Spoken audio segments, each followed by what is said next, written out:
Salute 6 Eagle Thrust. Put on side war up. Sing it loud.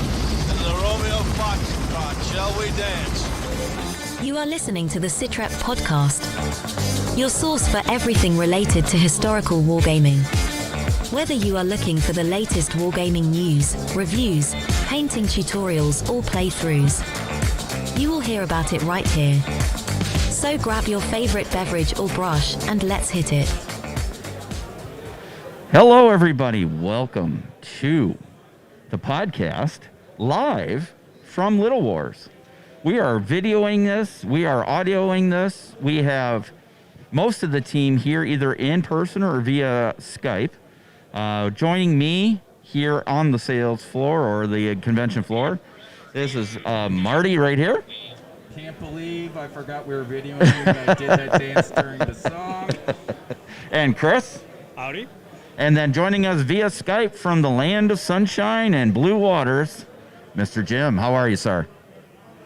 Redcon 1 as always. How you doing? All right, here we go.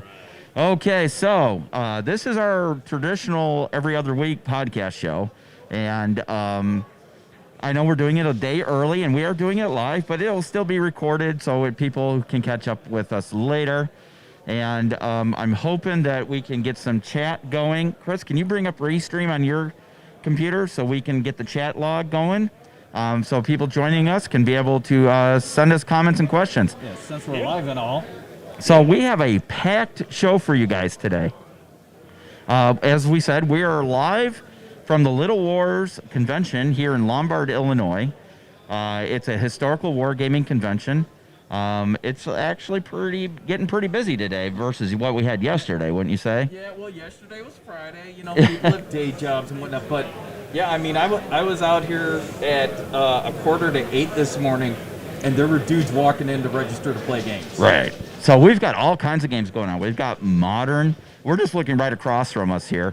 Off to our right, we have modern directly across from us. Yep. Next table over is Vietnam. No, that one's Flames of War. Vietnam. Oh, that's right. That's World War II Flames of War.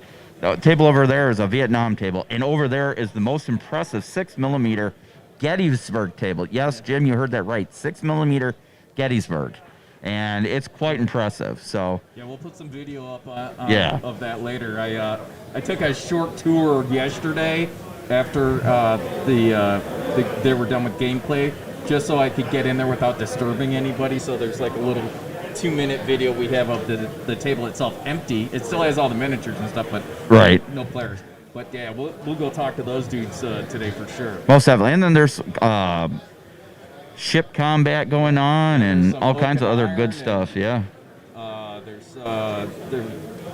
Chris, can you find the chat? It's on your right side. Click on the chat. To the right side. Oh, I'm sorry, your left side. I'm sorry, my bad. I'm doing the reverse thing here. Go up right there. Click more chat. There you go. And open it in the browser. Perfect. All right, Chris is going to be monitoring chat for us while we're on this. And we got a lot to talk about. And Jim's got some big, exciting news. You might have seen his news release that we put out on all across our channels this past week. We'll talk about that shortly. But as we like to do historically on this show, we want to start with what we're doing in hobbying and gaming. So let's start with the easiest one. Chris, what you been up to? Well, I haven't been painting, but I did. Look at this, Jim. I don't know if you're watching it via screen, but he's holding up Harpoon. I found a Harpoon here. Nice out of print version. Yeah, there's a dealer here that specifically carries discontinued and no longer published games, so you can find some of those, and it's not crappy stuff either. I mean, some of this stuff is new in box, cellophane, right? All 9 yards. So yeah, Harpoon. That's a deep cut. That goes way back. And we've often kidded around about to play this game you have to play on a tennis court. When I was growing up, I was lucky enough to where my dad actually had a tennis court in his backyard. Sweet. And I've played Harpoon on a tennis court. Really? We needed it that big. And it was neat because it was like clay that they use sometimes, so it's like that bluish green gray. It almost looks like seawater if you look at it just the right way. So Yeah, I put USS Iowa up against 2 Kirov-class battle cruisers just for fun. And, yeah, we needed, for like 300 nautical range, a 300 nautical mile range, we needed about that much space at the scale that you played Harpoon at. Yeah. And Vorpal Bite. Hey, Vorpal Bite. Well, thanks for joining us this morning. He commented, we have an oldie but goodie. Yeah. So I also, Jim, over at that reseller where Chris picked up Harpoon, they have a couple Avalon Hill games, and one of them is Midway, which I'll definitely pick up a copy because I don't know where mine is. And there was a couple other I might pick up. He's got pretty reasonable prices on them, so we'll go there. So, Chris, that's your hobbying so far, Harpoon? You bought it? I bought it. Okay, good hobby. Very good hobby. Yeah. Marty?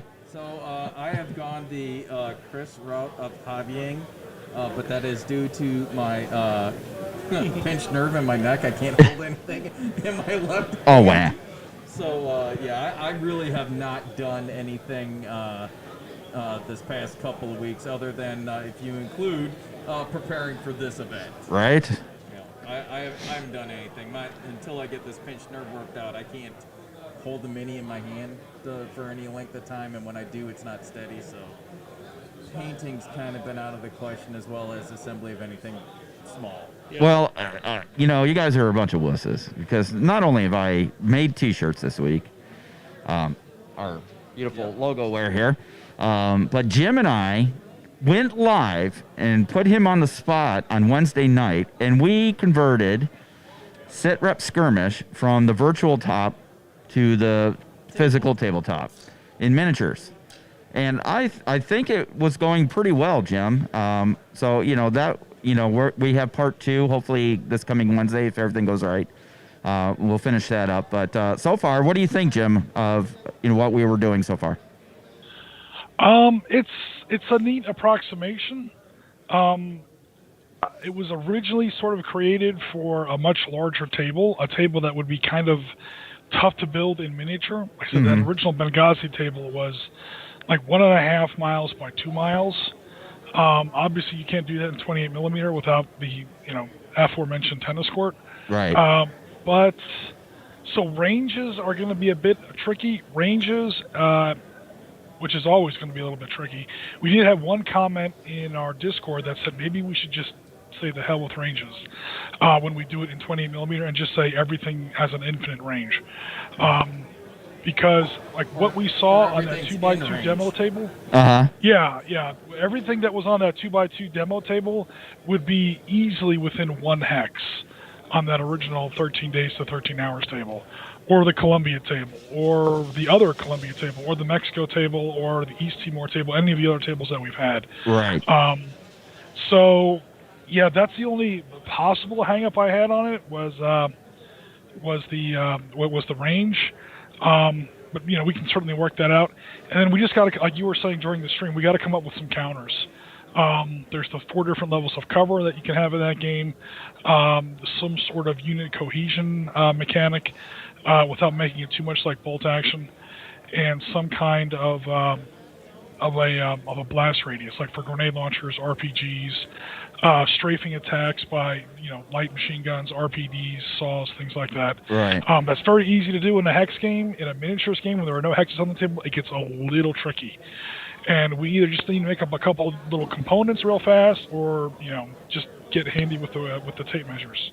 Yep. One way or the other. Yeah, most definitely. Yep. So are we looking at the desired end state, like publishing these or codifying them in some way? I mean, that's always a possibility. I mean, but right now it's just the feasibility it's of possibility. Just way down the road. Yeah. I mean, Darkstar was written. Darkstar is the game I would take to court. Valor and Victory. No, it is. It's 160 pages. It took me 4 months to write it. The Valor and Victory Modern Expansion that Bill was mentioning before, I would take that game to court. It's ready to go. But we have been playing those games for the better part of 2 years before I sat down with a pen and paper and started writing rules. Right. So gotcha. Dark Star literally had 250 games, and that's not like a rhetorical number. That's not a hyperbole. I literally have records of every game of Dark Star ever played. 250 games of Dark Star were played before I opened up a blank sheet of paper and said, I should probably write these rules down. So Sit Rep Skirmish is nowhere near that yet, but once it gets there, if we keep playing it, certainly, we could definitely, sort of write this down and come out with a little rule book. Yeah, most definitely. I mean, right now it's just the feasibility of, how would it play on a tabletop with miniatures, and just out of curiosity. Can it make the jump to the table? Yeah. Yeah, because Jim has been essentially doing it on a virtual tabletop. Obviously with larger maps and scales and things. So it was just a curiosity thing. How much would it take to change it over? So. Right, and then like you said, working out some of those 90%. details. I'm sorry. Go ahead. Oh no, that was it, Jim. Go ahead. I was just saying it's worked 90% of the way. It didn't work 100% of the way, but again, that's why you do that. That's why you go through that process. You identify the few little things that didn't really work, and then you come up with solutions for that. So it was an important first step. I say we definitely keep going with it. Yeah, most definitely. I enjoyed it, and part of that is because the dice were definitely rolling in my favor for once. Oh man! There was one point Jim goes, "You need everything. Yeah, I need you to get anything but a 6." And what happens? 6. And the next turn, what do I get? A 6. Yeah, and I was like, I could survive that as long as I don't roll a 1. Boom, she chucks a 1. He chucks a 1. I was like, I know what? I give up at this point. At this point, it's just fun. Yeah. Is capitulation one of the mechanics in the game? No, but there is a phase in the game where it's like, just remember that you're playing the insurgents and you're supposed to get shot to shit and just have fun. Yeah, absolutely. It's kind of like when we played it's Combat Modern. I'm playing 4 Russians against an entire U.S. squad. Yes. How do you think that's going to work out? Yeah, who's walking away from that get together? Well, one of these people walked away. Right. You got some comments there, Marty? We do have some comments. So I'm looking over here. Vorpalbite says that hold on, he's got a whole bunch of them. Yeah. So I played Harpoon just once on the basketball court in the Armory. Yeah, how about that? He also says the original General Quarters was the preferred set of rules, and pretty much all of the weapons in my Vietnam miniatures can reach clear across the table. That's when you guys were talking about unlimited range. But as when we mentioned this yesterday when we were talking, Vorpalbite is playing 60 millimeter miniatures as well. And then so far the comment that wins the day from Novus Templar. He says, "Look at that sharp crackerjack crew." Thank you, sir. I'm the sexy one in the middle. So Vorpalbite wants some pictures of the convention and the games. You are going to get that, sir. And he's very interested in the Gettysburg game. Excellent. We're going to focus on them a little bit later. Yes, after we will. We get done with the podcast. Yes, most definitely. So we're going to transition. I'm definitely curious to see what kind of scale they're playing in. I know they're playing in 6 mil, but is it like 18 figures to a base? Is that a brigade? Is that a division? Things like that. We will find that out for you. We're going to go talk to the game master over there and see what's up. Yeah. He's not over there, is he, Marty? Do you see him over there? Yeah, he's the dude with the croupier stick. Here, I'll give you the portable mic. You want to go ask him? I think he's in the middle of the game. Oh, is he in the game? Yeah, he's in the game. Never mind. Okay. Because we have technology so high wired right now, we can literally walk the floor with our wireless mic. We tested it out yesterday. Yep. We can go to the farthest reaches of this room and with the wireless mic and still get good reception and clear sound. And the nice part is that's Bill operating that, and he has to take his headphones off, so he just talk cash crap about him while he's gone. And then we give him a lot of thumbs up signs. Exactly. All right, so Well, hold on. We've got people coming in, checking in. Ottawa, Ontario, checking in. hello, who's in Ontario? Yeah. Bernard. Oh, that's Bernard, right? Bernard. Hello, Bernard. How are you? We also have Mini Warmonger. And his question is, what con is it? It is Little Chris, Wars. you got to have your microphone right in front of you. It's a condensed microphone, so. It is Little Wars, not Little Wars TV. Yeah. Little Wars gaming convention in Lombard, Illinois, sponsored Yep. by HMGS Midwest. Exactly. Yep. Corporal Bite was he was talking earlier about we were playing Americans Jam 7 M16s, U.S. casualties 9 KIA, 2 critical, and 1 MA, 1 missing in action. VC took 2 KI and only 1 wounded. Woo. All right. Okay, Sir Jim, it is your time to shine. You want to tell us? You've been sort of busy lately. Yeah, and Bill won't give us the details, so share what you can, brother. Okay, so we've been doing a lot of Arab Israeli wars lately. I don't know where this has come from, but apparently it's what's been requested a lot lately. So we played a lot of, specifically the Yom Kippur War on the Sinai front, October 1973. We had a great game with Damon a couple weeks ago, the West Bank on the Suez Canal. That was a lot of fun. Fought me to a draw on that one. We have Chinese Farm, which is probably the most brutal battle in that war. Yabasa and I took that game. It took us like 3 or 4 days to get through it. That video is in the can, so look for that coming out probably sometime next week in 2 parts, like a quick review of that game. And tomorrow we've got Bernhard, the gentleman that's with us in our chat. We are doing the tank clash at the Bitter Lakes. Wow. That's going to be tomorrow at 1:30 Eastern Time, 6:30 UK time. So yeah, there's a lot of Arab Israeli Wars going on. Arab Israeli Wars is basically 3rd edition of the Panzer Leader series. It's the version of the game where they finally kind of got the rules right. It's not normally requested because the scenarios aren't terribly popular. What people usually do is they take Arab Israeli War rules engine and they retrofit it back to the old World War II stuff, which people really like to enjoy. Let's see, we've already talked about the Canadians versus Middle East, North Africa insurgents game we had in Sitrep Skirmish. Yep. That was definitely a lot of fun. We've also had a Sitrep Skirmish game last Sunday against Dylan for Anzac Day. So we actually got online with somebody in Australia. We are a global channel, everybody. That's you know. Sorry to interrupt you real quick, Jim, but I don't want to. Yesterday, I was talking to a gentleman who is a fan of the podcast, and he was asking about our team and where we're located. I said, well, we're right based in this area. However, we have a global presence. We've got team members in Florida. We have team members in Britain. We have team members in Canada. Plus, we have regular supporters of the channel worldwide that we play games with. And he's like, well, I didn't realize you had such a reach. That's it, Rep Podcast, guys. We have the reach. Absolutely. Yeah, I mean, we got Theodore, jumping in, playing with you on a regular basis. Yeah. Oh, yeah. Yep, that's Yabasa. I should have said his real name. Yabasa is the screen handle. Piotr's his real name. Yeah, he's the guy that did Chinese Farm with us. He's done a lot of stuff with us as well in other game systems. A lot of Valor and Victory. Big fan of the French Indochina War. Sort of Vietnam, the prequel. So we've done a lot of that stuff as well.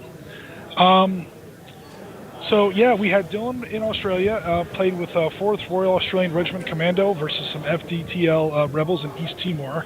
That's a conflict that doesn't get a lot of attention, so we wanted to try something new there. And yeah, we were talking about Valor and Victory Middle East. I'm sorry, not Middle East. Sorry, Valor and Victory Modern Expansion. This is what we've been playing a lot on the Sit Rep podcast. People have probably seen it 100 times. People have been asking me for a long time to actually sit down, kind of, stop being, kind of get off my ass and write this rule set.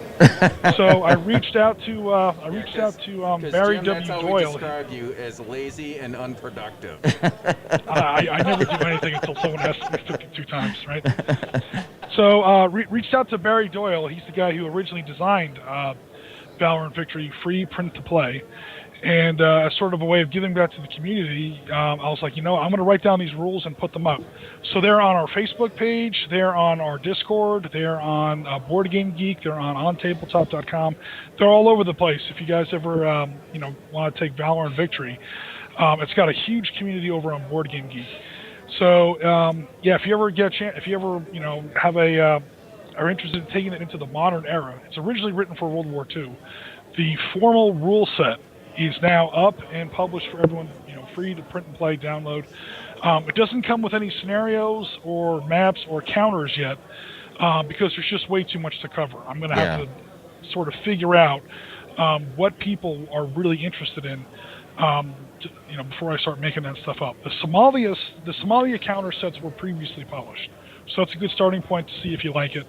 And of course, all those videos are still on our YouTube channel to see how it actually plays. Maybe we can get some community-based input there, folks leaning forward in the foxhole and doing some stuff. So you can reach out to Jim via obviously the YouTube comments, or you can send an email to sitrep.podcast@gmail.com. We'll make sure he gets it. I'm not sure if he checks that regularly, but more importantly, Discord. Reach out to our Discord channel. He is like the chief moderator of that, and he's on there constantly. It's amazing how much time you spend on there.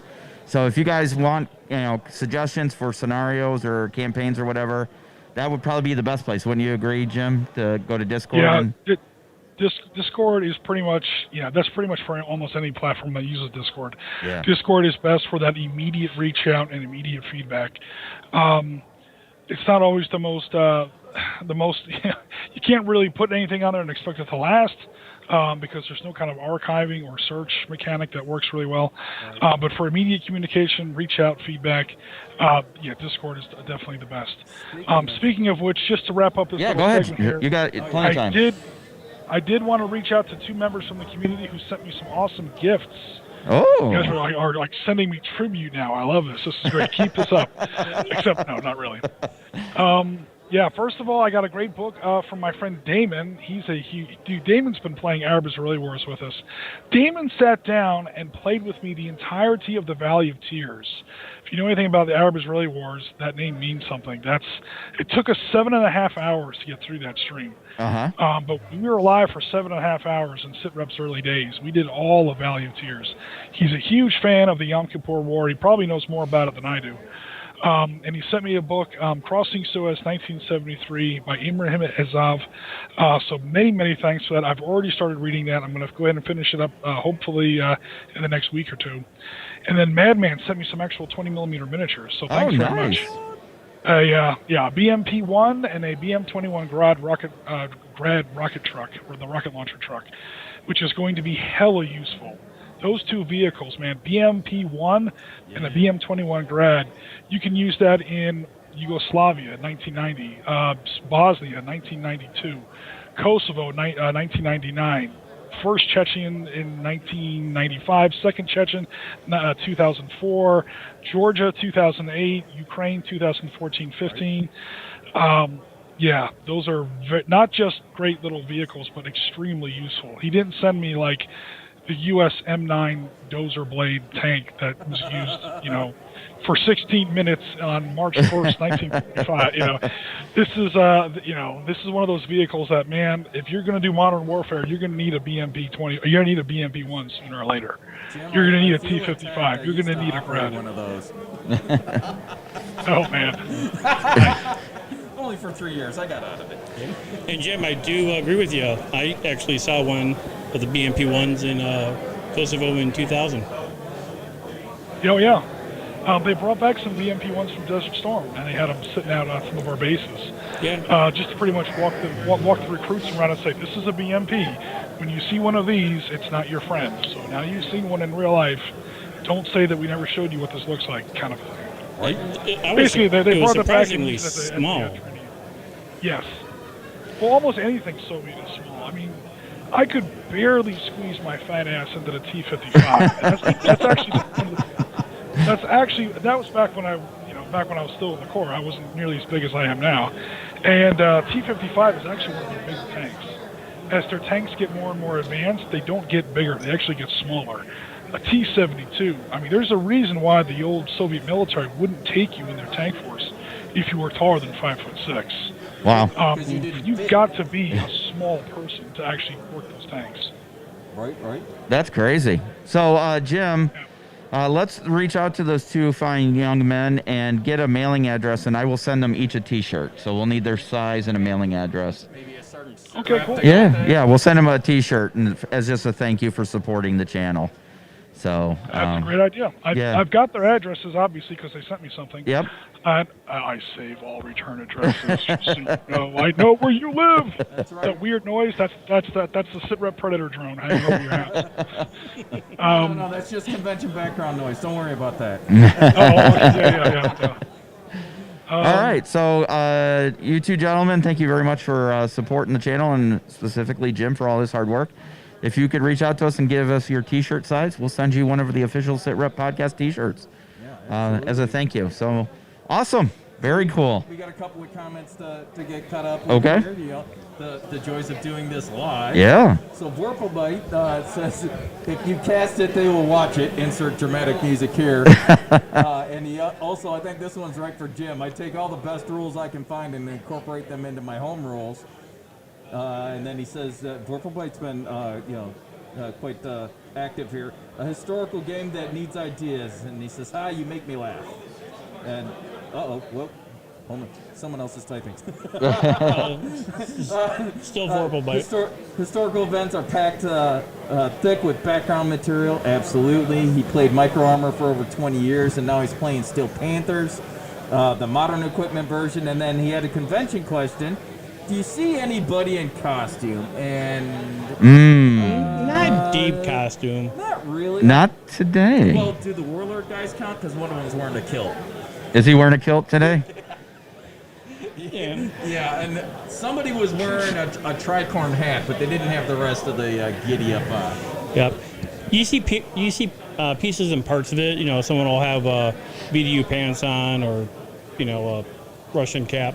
Although there is a guy walking around here that's got a mask that's got like the plain line art shark mouth on it. That's pretty awesome. It is. It is pretty good. So, let's talk about something real quick. Since we're sitting here in this historical convention, the makeup of the participants. Because several people, Jim, we've talked about this in the past. Several people were talking about it yesterday. I overheard many conversations about getting younger blood and different, males and females and into historical wargaming. Let me tell you, I'm quite impressed, because I'll kind of give you the left to right. There's two youngsters to my left over here at the table. There's another dude that's 30s, and then the rest of them are old grognards. Straight back, all the way back, is a table full of kids. Yep. I mean, there's a couple of grognards in there running the show, but it's a table full of teenagers. If we look over to my right, there's a pair of teenagers over there. They're getting set up for some air war game. I can't tell, but there was a plane on a flight stand that I saw. So I mean the youngsters are here, and that's really awesome to see, because everyone's like, we're getting old, the game's dying out, and we've had this conversation before. That's the line that gets trotted out every 6 months when somebody needs some content. Right? Stuff above clickbait. I really hate when people say that. But this table right here, there's a youngster right there in the hoodie there. Yep. So I mean, That's what I'm saying. You guys are sitting in front. You guys are sitting in a room full of proof that they're full of shit when they say that. Well, the kids okay, it's maybe coming out. 5 to 10% though. I did make this point yesterday. There's a lot of people here that are former military, because you could tell, because most people here limp. Yeah. But the point is because it's not just a room full of, brandy drinking, cognac drinking, cigar smoking, pipe smoking older gentlemen. No, they were drinking whiskey. You just mentioned like four of my favorite things. But I mean, there's we are two seeing more that I won't mention because this is a family channel. But Crayons? We are not judging. So we are seeing a variety of ages and gender. So I think the thing is, I feel, and again, you guys might, this is always a discussion that can be had. Just because historical wargaming is mostly people over a certain age does not mean that it's dying out. The gaming community is a conveyor belt. Most people jump on, they do the Star Wars, they do the Free UK, they do the, all that nonsense, and then as they grow up, they start to realize, hey, wait a minute, I'm a grown-ass person now. Maybe I should do something a little bit more serious. Right. And that's when they move into historical wargaming in their mid-30s, mid-40s. So yeah, you walk into most historical game conventions, YouTube channels, Twitch channels. Yeah, it's mostly people with a little bit of gray in their beard, but at the same time, there's always new people joining. Yes. There are people that are moving over from sci-fi, fantasy, Lord of the Rings, stuff like that. It's coming over from other genres. Well, sure. Yeah, to be sure, statistically, most people when they start gaming, they're doing D&D when they're in their teens. I got to do Pathfinder. I got to do World of Warcraft. I got to they start off in those younger genres, and then later on they kind of wise up a little bit, not to put too fine a point on it, and they join us. So it's all good. Well, and something else I didn't mention is looking at the folks running the game. There are at least 3 female game masters in here right now as well. So it's not just a bunch of old dudes. Right. Exactly. So yeah, I mean, I don't see if this room was like half empty, I would be concerned. Yep. That there might be some truth to historical dying out, or I mean, Little Wars TV did a video on the audience or the participants of historical, and saying how the upper end is outpacing the lower end as far as people, and so I don't know. I don't think we have an issue here. I mean, is it going to have the turnout of a 40K tournament? No. That piece came out, and then literally later that week, they had a book disproving that point. Yeah. I think that was a bit of marketing. It's possible, to be yeah. Perfectly honest. Yep. So, Jim, real quick. Yeah. It says Warhammer is a curse. It drains your money with no benefits, and it actually makes you lose IQ. Ouch. I'm not going to say I agree with that, but I totally agree with that. Yeah. So, Jim, I do have one thing I disagree with you on, where you said that at some point you go, I'm a grown fucking adult, right? I've never said that, and I don't think I ever will. And he doesn't get accused. Okay, we are all gamers. We all, at the end of the day, we all play with toy soldiers. So you know what? I stand corrected. Soldier one more time. Yep. Oh Lord. Gonna be a t-shirt. All right, Hold on. Vorpalbite also said, and you look stupid playing. I don't know. I mean, people are having fun. If they're enjoying it and they're, socializing and playing the game, and they're independently wealthy. Yeah, it is, but any hobby can be expensive. Hey, Yeah. inside every 40K player, I mean, seriously, you read some of the lore. I tried to brush up on some of the lore just so I could converse with people when I joined this community, whatever. Inside every 40K player is an East Front World War II player dying to get out. Because if you don't think 40K borrows from the Eastern Front in World War II, you don't know much about the Eastern Front in World War II. Right. You are a small elite force, desperately outnumbered. You're led by a mad, absolutely off-his-rocker emperor. It's World War II. It's World War II specifically in the East. Except, change out the Soviets for orcs. And or the NID, and you're hold based on, on. we have a costume. sighting. Oh. Admiral Nelson's in the building. Yeah, look at that. And Admiral Nelson from here appears to be 12. I mean, that's a young dude. Dude, that is an excellent He costume. is fully decked out. Hey, Marty, go get him. Like he oughta. He looks like he oughta be. Go get him. No, you go get him. You got the mic. No, go. You're the social guy. Hold on a minute. Marty's gonna go see if we can get him. Marty's Irish, so as an Irishman, he can talk a rock into anything. So Switch mics. yeah, here. All right.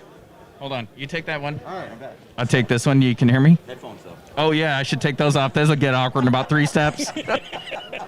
All right. The headphones are off. Go ahead and start talking smack. Go for it. All right. Let me go get a hold of him. All right. So Marty's walking the floor right now. All right. Stand by. I'm going to get this dude. And he's going to talk to the gentleman wearing a full, honestly, it looks like a Napoleonic Wars or naval outfit. Naval, I think. Very shortly. Vorpalbite also said, Guys, I hate to bust in on you. Hi, my name's Marty. I'm with the Sit Rep Podcast. We are actually broadcasting live right now, and you have the most epic costume on ever. Would you mind joining us for a minute and talking about what you're wearing and what you're going to do here today? Absolutely. All right, hold on, guys. We're on our way back. Told you sent the right guy. All right. I gotta check this out. And I'm not kidding. That is epic. As soon as you so one of the questions that we got in our comments was, "Hey, is there anyone there in costume?" We're like, "Oh no, not really." And then you come walking by and we're like, "Oh." Talk about good timing. All right, so we're broadcasting live off of this camera and video as well. So step on over here so we can show you off, brother. All right, so let's start off with, hey, what's your name, boss? My name is Grant Kohler. All right, Grant, and are you just in period, or are you a particular person in period? This is actually the uniform of a sous-lieutenant of the 6e Regiment l'Infanterie Légère, otherwise the 6th Regiment of Light Infantry for Napoleon's Grande Armée. How about that? I have a 1-to-1 scale Napoleonic. All right, you can't so paint that good.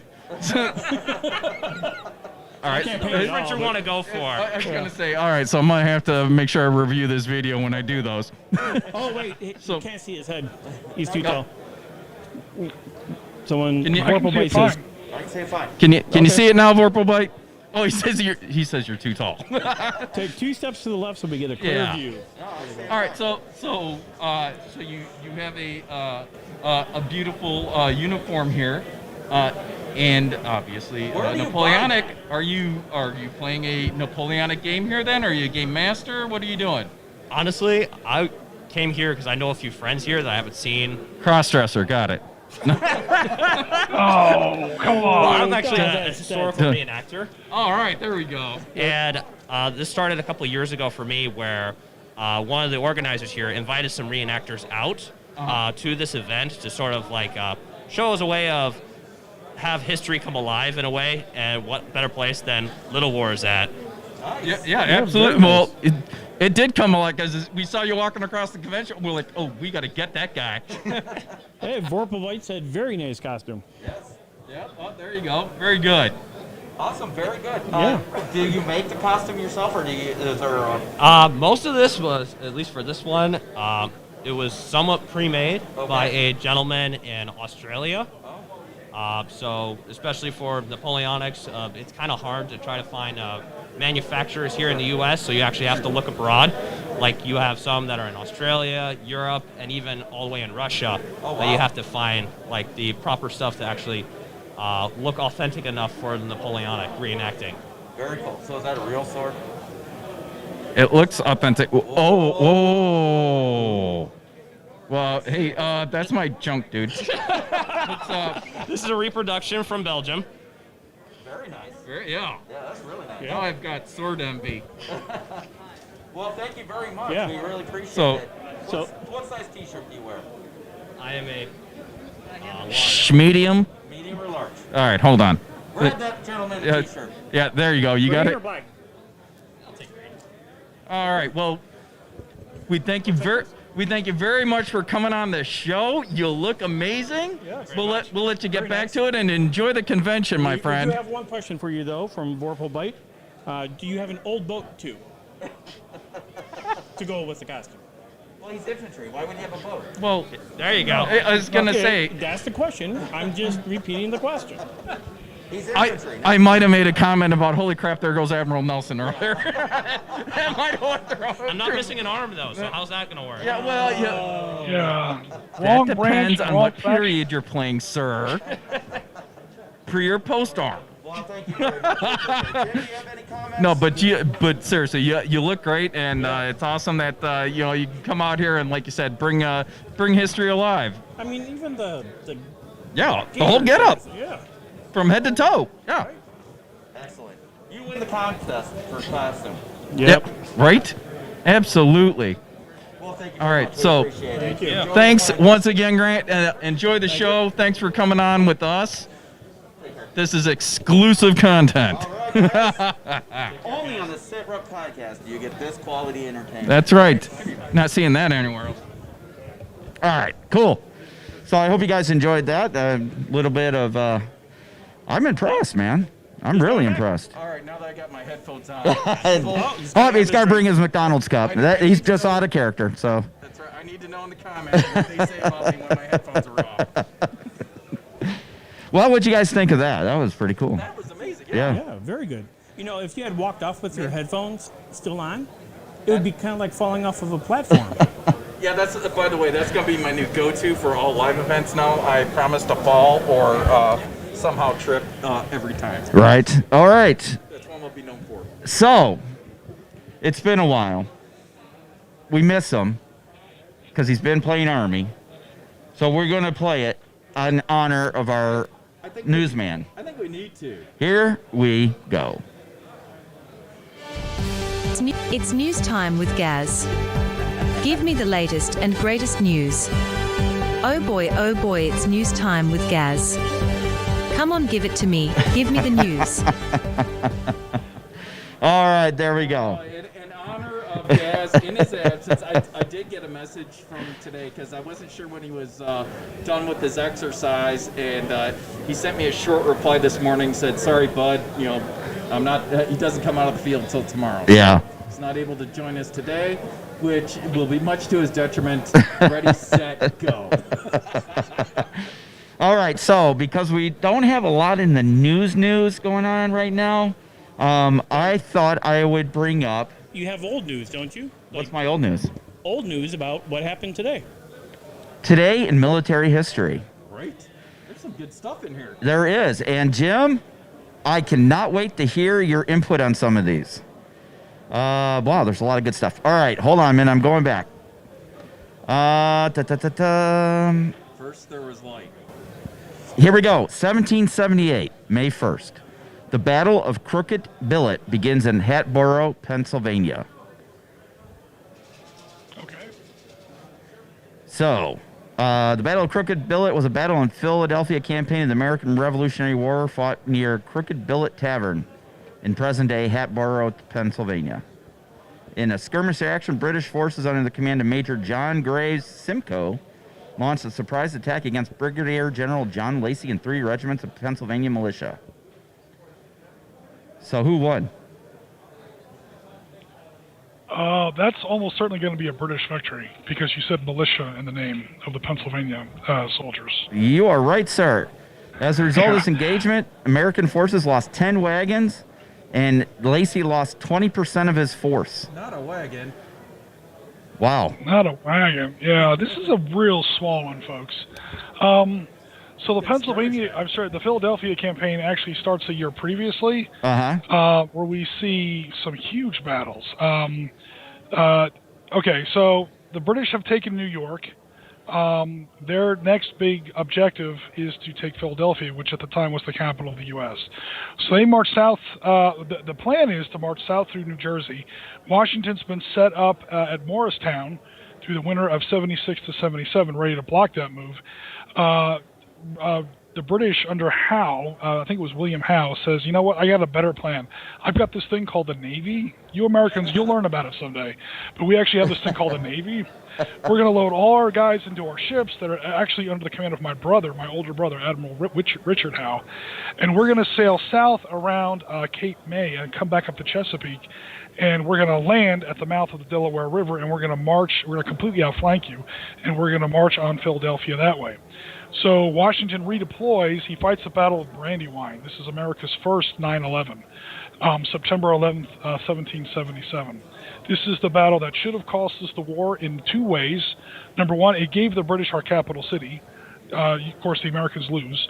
And once you lose your capital city in those days, you tended to lose the war. You tended to give up.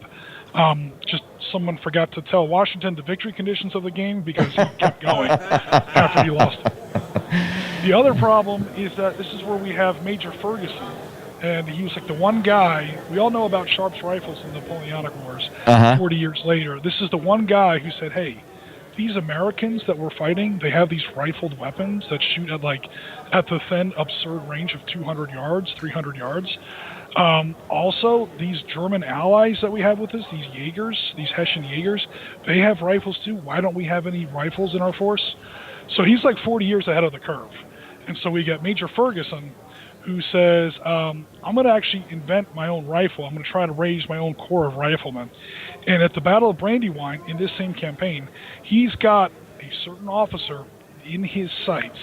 He notes it in his journal, what time of day it was, what the guy looked like, what color his horse was, and where on the battlefield he was. And I had him dead bang. I squeezed the trigger, and he's off with his ancestors. There's no way I can miss a headshot at this range, not with this rifle. He says, you know what? That's an ungentlemanly thing to do. That's not how we do things in the British Army. He doesn't take the shot. Oh. Historians are about 99% sure, based on all the information provided and matching up with American records, that was George Washington. Yeah. Oh, wow. So if he decides to take that shot, we have somebody else on the $1 bill. That's and Washington crazy. State has We a would different not name. have given Yeah. them the same courtesy. No, because later that same month we have Simon Fraser, who gets hit by a guy named Timothy Murphy at 300 yards, blows out of the saddle. Yeah, Americans. We see this in our games. The Americans have no compunction about shooting British officers. No, and they're high-fiving each other. Up to and including Major Ferguson, who dies at Kings Mountain. We actually Yeah. had that game. Yeah, Later on in the war. Yeah, he actually dies in that battle, but probably to an American rifleman. So, karma is not always a fair mistress. So anyway, the British take Philadelphia. Turns out they can't really hold it, and so that next summer, this is when this battle here takes place, they start thinking about pulling out. And this is where we see tiny little battles like Crooked Billet, and we see what there's some debate. It depends on who you ask. But what some people say is the largest battle of the American Revolution, Monmouth, New Jersey. It's in July of 1778, so it's like 2 months after this. But, southern Pennsylvania is mostly in British hands, but you've got Washington doing everything he can to crowbar the British out of Philadelphia. You've got Germantown in October of 77. You've got here Crooked Billet. You've got the Bayonne Massacre, or the Battle of Bayonne, Pennsylvania, whatever you want to call it. Depends on whose side you're on. If you're the Americans, it's a massacre. If you're the British, it was a legit battle. We didn't bayonet everybody to death, I promise. Except we totally did. Yeah, that was a nasty little part of the war. But the British just kind of decided, you know what, the French are involved in the war now. We can't hold all these American cities. We're going to focus on New York and move most of our real forces down to the Caribbean, the part of the world that actually mattered in those days. We could have let the Brits keep New Jersey. Did we really need that? I'm just saying. The reason New Jersey was important, it had a lot of money in those days. Yeah. I guess it still kind of does now. And it's the main battle area between the two poles of that war. New York in the north, and Philadelphia in the south. That's the reason a lot of battles took place in New Jersey. Very cool. All right, we're going to move up to the next century. Real quick, we've got some go ahead. comments from... So Vorpalbite wants us to tell us about the loot. Show us your loot, he says. Show and tell. Let's see what you bought. I haven't bought anything. So I was going to say, Chris showed it earlier that we have exercised Restraint. Restraint thus far. Yep. And if my wife is listening or watching, I haven't bought anything, honey. And if lunch cost me $350 today, just know it's hotel convention pricing. It's crazy. Oh, we did. You show the cup. You have a cup over there? Oh, it's We got some nice cups from the. Yeah, but we didn't buy them, so.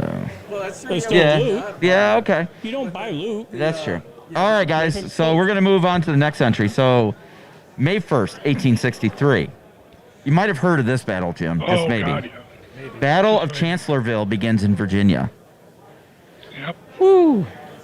Nothing important happened there, though, right? That's No. a small engagement. So give us the elevator pitch on that one, because there's a lot of Civil War action going on this weekend, and I bought a little box of some little Civil War guys that this might have to be a battle. Okay, so Jim, just in case you missed it, we walked by the Warlord table yesterday. He looks at the starter set boxes, the giant ones, and he says, "Oh, I think I need 3 more of those." Don't you already have like 3,000 miniatures? Yes, but if I get 3 more, I'll have 12,000. Yeah, he wants 9,000 more dudes. I'm like, okay, come on. Oh my God! Stop the madness. They're little. They won't take no time to paint at all, right? We'll be doing the Battle of Gettysburg at 1-1. I'll be like, "What's your unit scale?" My unit scale is 1-1. What's your problem? I have 200,000 troops. I'm fine. I'm ready to go. We've got them individually named. Yep. Oh, right. Okay, Chancellorsville. Give us the rundown on it, Jim. So Chancellorsville is, oh God, it's one of the great ass whippings of the Civil War. There were many to pick from, so it's almost hard to keep track of them. This is where Lee finds that he is more or less encircled, or at least blocked in from two sides by two wings of Army of the Potomac under a general, latest on a long line, by the name of Joe Hooker. Mm-hmm. So my man Lee says, I'm going to go ahead and detach one of my corps commanders. He only has two corps commanders at this point. That's Thomas Jackson. And I'm going to swing around the far side of one wing of this army in an impossible march.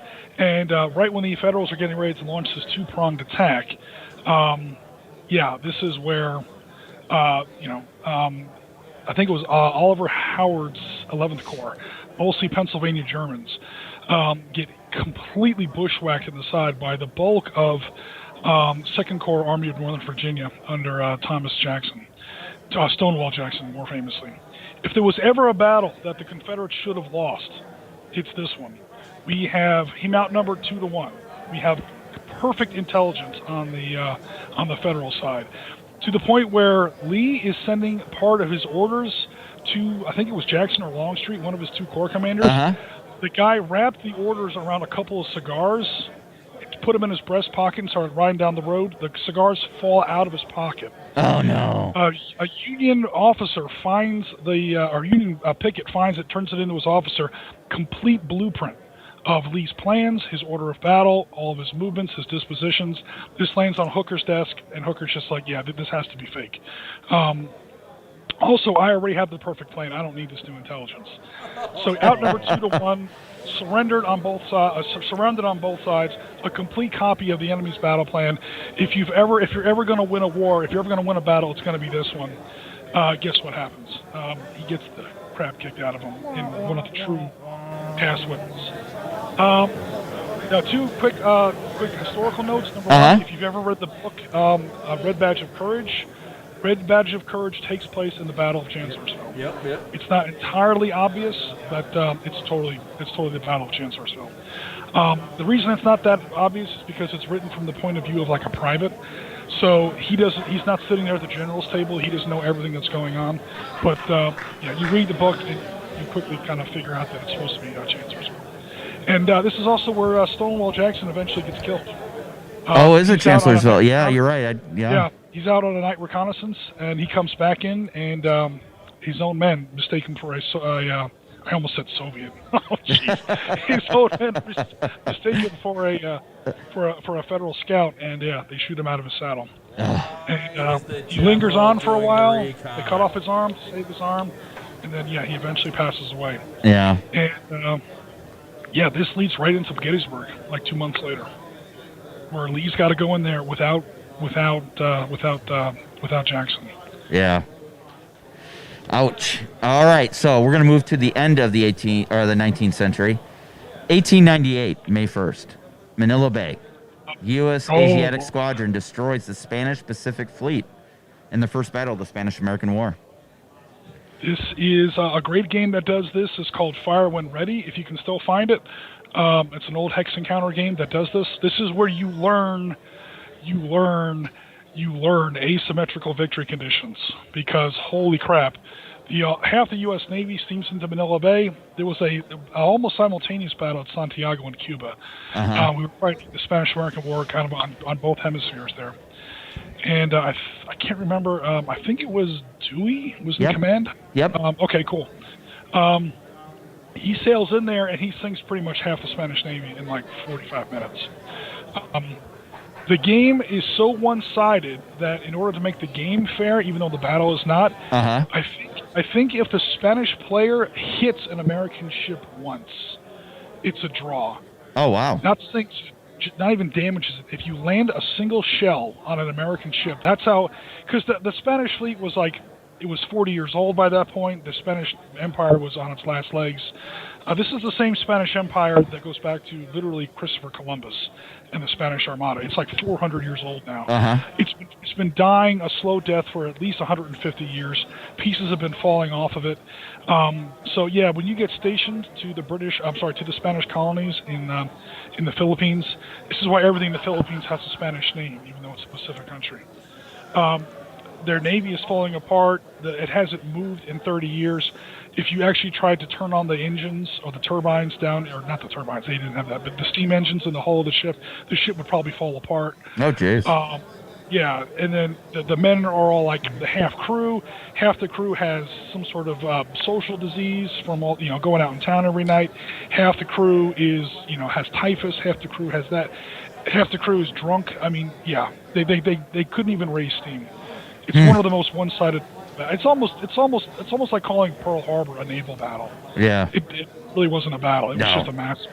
Exactly. And yeah, Billet Bay is kind of the same thing. There are games that have tried it, and I have played it. And the victory conditions are about that. If you land a single shot on an American ship, it's a draw. If you actually damage or sink an American ship, it's an outright Spanish victory, even as you get tabled. That is crazy. Now, you do a lot better. Well, you don't have a navy. Your navy is, you literally spend the first 3 turns of the game trying to wake your crew up and get them to their stations. Gotcha. And by then he's just shelling you. Then you spend the next 3 turns trying to turn your engines on. Yeah. Then you spend the next 3 turns trying to get your guns working. Oh, by the way, I'm all sunk. Awesome. All right, so we're gonna pop into the 20th century, and this is kind of what started igniting the fires for the American participation into World War I. Before we get into that topic, Chris, any comments, ones that come to mind that we should address? Or Well, Vorpal Bite has been chatting quite a bit. Yep. From earlier, Admiral Vorp rammed a Union ironclad with a Confederate paddle boat and broke the Yankees' rudder. Then he said he saw the Mel Gibson movie Patriot. He'd shoot British officers. Oh, yeah. There you go, Jim. It's probably the only thing they got right in that show. Go ahead. Yeah. Says, I saw the longest battle was that winter in Valley Forge and keeping the Army Revolution alive. He also played Chancellorsville before he played Union. Jumping ahead to Vietnam, almost 500,000 soldiers in Vietnam. I have a few more to collect. We'll look you up with some vendors. They're here. Yeah. And the last comment so far is had a LAG moment there. Lag moment. Yeah, he had a lag in his stream. It sounded like. Yeah. Okay. Yeah. He mentions Valley Forge. Valley Forge takes place right in the middle of those 2 halves of the Philadelphia campaign. So most of the Philadelphia campaign takes place in the autumn of '77. And that's when you see Brandywine, Germantown, Bayonne, stuff like that. And then after that summer, Howe quits because he thinks he's won the war. I think he realized, I took Philadelphia, I've beaten his army, I almost killed his general, they're still not quitting. They're never going to give up. Now's a good time for me to quit. Yeah. So he literally retired during that winter. And he returned. He requested permission to go back to Britain or whatever. He'd won the war, as far as I know.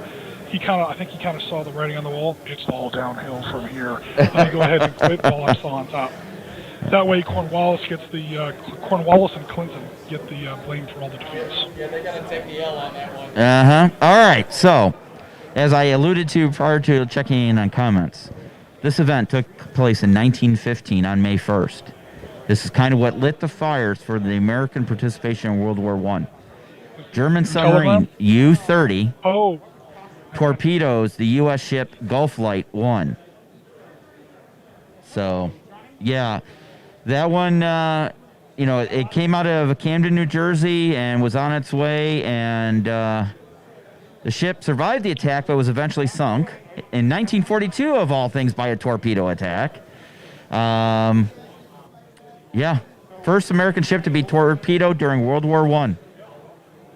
Okay, cool. I thought this was the Lusitania. Yeah, well, the Lusitania, they did mention it because it actually, on May 1st, 1915, sailed out of New York. So it sunk later this week. Yep, 6 days later. Yep. Yeah, so Lusitania is the one that's probably more famous. Yeah. Lusitania goes down. There's like 120 Americans actually on the ship that died. So that ship didn't survive. Americans were killed. And but I don't want to say the people that died deserve it, but the people who sent the ship to sail totally deserve it because that ship was loaded with weapons. The Germans put one torpedo into it and it blew up like a box of Chinese firecrackers. Yeah. Because it was totally carried war materials illegally. What? From No, the it United wasn't. States. That's total over rumor. British. Whatever, Jim. Yeah, okay. Yeah, Propaganda. until they found the wreck and actually found it. Yeah, when they found the munitions on the boat. Fake news. But yeah, as far as getting America into World War I, it took a lot. You've got this event that you mentioned here. You've got the Lusitania. You've got the Zimmerman telegram, which was probably the big news. Talk about fake news. That really was fake news. That was the telegram that was supposedly inviting. I remember America was basically at war with Mexico at this time. Patton was down there riding around trying to capture Pancho Villa and all that stuff like that. Yep. And it was like, if you join us and America is defeated in World War I, we'll make sure that you get back some of what you lost in the 1830s and 1840s. And a copy of this telegram wound up on the Secretary of State's desk. He wasn't too pleased with it, and then he brought it over to Woodrow Wilson, and it was one of the big things that really got us into World War I. Yeah. But of course, that's a little bit later. So, we could go on and on and on. There's so much that happened on May 1st in over a period of time, but I think we'll end up, at least this session, with one more momentous change that really changed the course of history. On May 1st, 1945, Hamburg Radio announces that Hitler is dead and that Donitz is the second Führer of the Reich. So... Yep. I think he killed himself late on the night of April 30th. Yeah. But the announcement went out on May 1st. And it was, 4 days later, Germany announces their surrender? May 5th, was it? They were trying to. The actual documents were signed on the 8th. And then the Soviets were like, we need our own surrender document, so the Soviets celebrated on May 9th. But pretty much that first week of May. Yeah. Yeah, I know there were several German generals that were reaching out to allies, especially like the British and the Americans, to negotiate because they did not want to surrender to the Russians because they knew what would happen if they did. Yeah, some of the worst battles in that last couple of weeks of the war are German pockets that are encircled and they're fighting desperately to get out of these encirclement and escape west, not to rejoin the German force, but just for a chance to surrender to the British or the Americans. Yeah. Because surrendering to the Soviets was not going to work out for you. Nope, not good. Okay, guys, well, we're going to wrap up this day in military history. Chris, you said you got some more comments? Oh, go ahead, Jim. Super fast as far as why. Yeah. Oh my God, make worse. Why has so much happened? Military history is seasonal. It does. If you go to look for something that happened on February 15th, you're not going to find too much. When you go into June, May, July, all of a sudden, a lot of stuff is like, oh my God, it's like every day something's happening. Waterloo, June 18th, D-Day, June 6th, Gettysburg, July 1st, it's summer. That's when a lot of back in the day when war was not a year-long prospect, most battles take place in the spring and summer. Yes. It's no accident that months like May, June, and July are so ridiculously busy.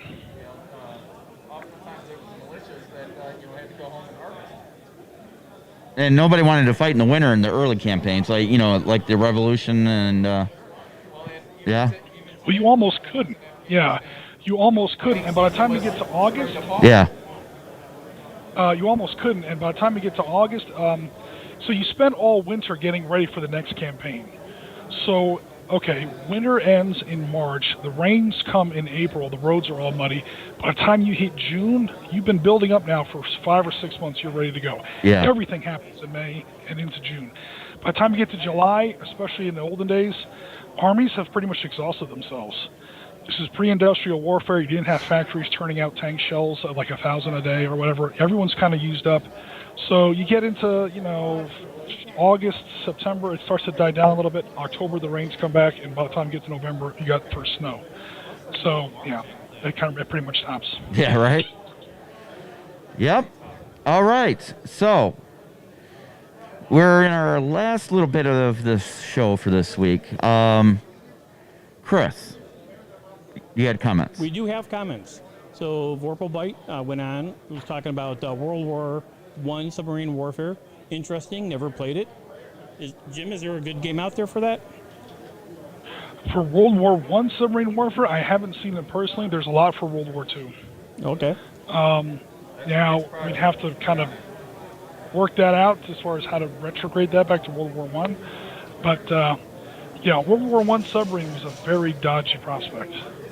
It was a surface patrol boat that could go underwater for like an hour or so. Okay. Is what a World War I submarine was. So, it would actually be tough. Okay. Then you guys were talking about the different things for May. We got Star Wars Day coming up. May the 4th be with you. True. Tuffy Years is in the house. Hey, Tuffy Years. Yep. Wait a minute. The team looks like they need a nap. Whoa. It's conserving energy, being efficient. And then Vorpalbite said, there is always war season someplace on the planet. Well, that's because we have hemisphere. Yeah. So. Which is a very good album by Rush. But. All right. So, you guys have been walking around. What have you had your eye on? This is Immunity. Your wife's not watching. As far as games or buying stuff? Yes. All right, so there was a game that we saw yesterday that we... Is this that 1666 game? I mean, it's not historical, but No. it looks like it'd be fun. Not my cup of tea. You know, later. It's definitely on the fluffy side. I mean, we're going to talk to him later and see. But there's a game called Dominus 1666, I think is the official title. And it's a lot of literary characters in miniature form that puts on it's like a grid, game board. Kind of reminds me of some of the dungeon crawling combat ones, if you will. Kind of an alternate. Yeah. Yeah, so,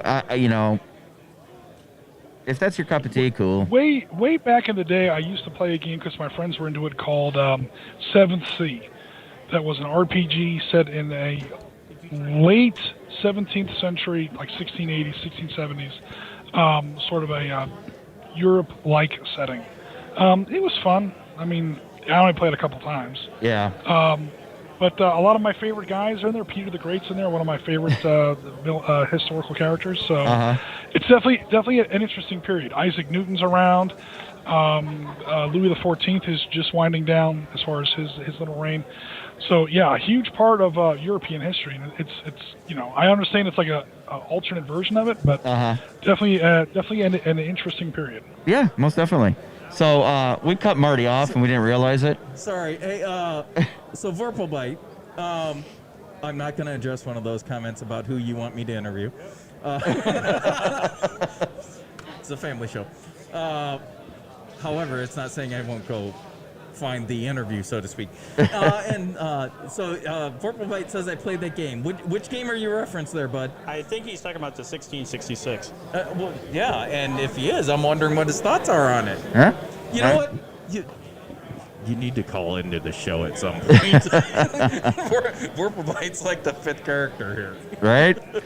Okay, so you're interested in that game. So I saw that. I thought that was kind of nice. I could buy all of Warlord stuff, not going to lie. You can't get hurt playing any of their games. Right. It just depends on what your particular flavor is. Yep. Real quick, I'm sorry. Vorpalbite responded. 7th Seas. Oh, okay. 7th Sea, yeah. Yeah. It sounds very similar. It was like alternate late 17th century without a lot of too much supernatural craziness. I had a big Russian guy. That's pretty much all I remember. It was a very swashbuckly Three Musketeers type game. Right. Very cool. All right. So what about you? What are you guys at? Believe it or not, 1,000 more. believe it or All not, the starter kits from Warlord. no. Actually, this is gonna shock people. I really don't want to buy anything. He's going over and he's buying anything that says Avalon Hill on it. Don't let him lie to you. I mean, I You might feel take like a it's a bad thing. no. I'm just saying, let's call it what it is. Well, here's the thing. You know, I've come to the realization I have a lot of shit. Oh yeah, we've No told kidding. you that for a long time. And there's a lot of stuff that deserves the attention that I have been not giving it. And I really, really want to finish the Civil War set, the Epic Battles. Yep. And if I buy more stuff, then I'll never get to it. I'll be honest with you. You know, I get that shiny syndrome. You know, I buy it, and then it's like, okay, what's the next thing, right? But this time, I'm bound and determined to get that done. He said. I said. So, however, there's a caveat here. Comma pause. Looking at the guy over there, that corner vendor in the back corner there, The dude with the 54 mil stuff. he's got some 54 mil soldiers. There's some Zulu War stuff. He's got all. He's got 54 all of mil it. Stuff. Jim, if there's a period in time of war history, he has it in 54 mil. I'm pretty sure there's cavemen on rocks with clubs. I mean, he's got everything. He's got all the different periods and all the different Scales versions and, of Nathaniel. I mean, he's got a box set of 50. Technically, that's not historical gaming because no one wrote it down. That means it's not in the It's historical period. prehistory. It's prehistorical gaming. There you go. Ta-dum. Oh, wait. Hold on a minute. Hold on. Okay, I got Wait. Wait for it. Yeah, there you go. Hey. That makes it so much better when it's 5 seconds late. Well, I don't have somebody running the soundboard, too, you know. You do, it's you. Yeah, right. So, yeah, he's got a box set of the Charge of the Light Brigade in 54 millimeter. Yeah. How is that not historical when you've got Monty Python? He documented everything. That doesn't count. There you go. So I thought maybe I might grab. I mean, they're not even expensive. They're plastic, you know. They're plastic miniatures, one piece. They're almost like, you know, fancy toy soldiers. I thought, you know, I'd get a box just to paint them up to see how they are. Instead of painting his Civil War guys. Instead of you know, these would be ones I would paint to a better level, you know. Instead of painting your Civil War guys. Yeah. Okay. So. But other than that, I mean. Also, there's a whole bunch of GHQ stuff here. Yeah, that's true. I mean, a There it ton. is. So, One of these days. yeah. Oh my God, one of these And days. some of that's already painted. I don't want to pre-paint stuff. I know you don't, but then it wouldn't slow you down from painting your Civil War stuff. Yeah, well. Don't want to start losing chats here. Go ahead. Oh, Actually, too late. Too late. Hold on, the chat's rolling now. Yeah. Well, just summarize them. You don't have to read each line by line. Okay. Well, Vorpal was talking about playing pirates and cowboys. You can't go wrong there. Novus Templar said Avalon Hill needs to be renamed Avalon Gym. In his Hey, I tell you what, if you want to buy There's the worse license things to be from called. Multiman Publishing, God knows they're not doing anything with it. Yep. True that. Yeah, I wonder how much Hasbro would charge us to buy the license. Technically, I think a company called Multiman Publishing owns it right now. Oh, do they? So They own Advanced Squad Leader, they own Panzer Blitz, and they don't really do anything with it. Right. And a few other titles. I don't Okay. think they don't own Avalon Hill in general, but Avalon Hill sold them some of their licenses. Okay, gotcha. All right. What else you got there, Chris? So Vorpal Bite is also agreeing with you. 54 millimeter Zulu. And they're there. They Rourke's are. Drift. Yes. That is like in the top 10 of all-time badass battles. True that. Charge of the Light Brigade. And Yep. then in all caps, buy an Errol Flynn figure too. Well, it's from the movie. Yeah. I was going to say, I don't know that he has the particular Errol Flynn character. I wouldn't be surprised. I mean, all the stuff he has. I was back going to there, say, though. if anybody does, he might have it, but I don't Yeah. recall that in particular. Yep. So that's what I'm looking for. But when we go look, we'll find out. Yeah. So, I think my girlfriend actually, she was given to it by one of the on tabletop crew. Actually has. Is it the Black Knight? Who's the guy that gets all his limbs chopped off one at a time? Yep, Black Knight. Yep. I think she has that miniature. I don't know if the arms are detachable or how that works. I'll see if she still has it. They're magnetic. I was gonna say, There you go. it's just a conversion. It's only a few magnets. Piece of cake to do. So, all right. So that's kind of what I'm trying to be very restrained. I know it's a shocker, but typically at conventions I'm running around going, I want that, I want this, I want that, I want that. But I don't know if I'm just getting old or what the case is. Well, you are, but True, Dad. also the day's not over. That's true. Yeah. That's true. The winds can change. So, yeah, guys, make sure you comment and let us know if there's anything you'd like to see. We're going to do some quick video we'll do some live video with the GoPro on some tables that's going on. We're definitely going to try and hit the Warlord. Do you see John anywhere where we can just grab him and get him on the podcast here? It looks like he's talking to somebody. Is that him over there? Yeah, he's talking to somebody. You want to spin that around and show the hull just from a wide angle? Sure, we could do that. Hold on. Here we go. Watch your headphones. Oh, come on. So now that he can't hear us. I can hear you. Oh, well, yeah, he's still standing next to us. Oh, yeah, there you go. All right. So, if you're wondering where all the noise is coming from, folks, just check it out.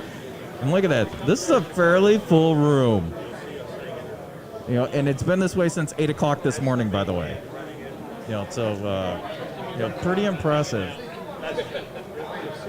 So, we can't quite do a 360 on that due to our cabling to the camera, but that gives you a good feel for what's going on here. That's awesome. People are tired of being stuck inside and not being able to game with the whole world event thing going on. Absolutely. Yeah. And can you imagine what it's going to be like at some of the larger events? I mean, Gen Con, Historic Con's been rescheduled for September? November. November. Yeah. Yep.